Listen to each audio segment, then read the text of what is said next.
Actually Sajek যাওয়া হয়নি, আদতে যাওয়া হবে কিনা তাও জানি না।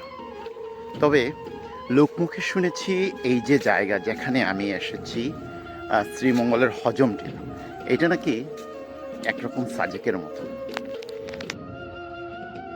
যারা সাজেকে গিয়েছেন, যারা সাজেক দেখেছেন, বিশেষ করে তাদের মতামতগুলোই আমি জানতে চাইব।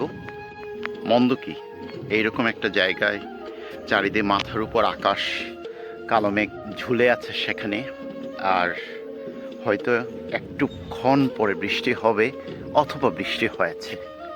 এইরকম একটা খুব সুন্দর জায়গায় এই মুহূর্তে আমি এবং হ্যালো শ্রীমঙ্গলের আয়োজনে আজকের ছোট্ট ভ্রমণ গল্পে আমরা এখানে হাজির হয়েছি। এইরকম একটা জায়গা একটু দেখাই, এইরকম একটা ভিউ চারিদিকে।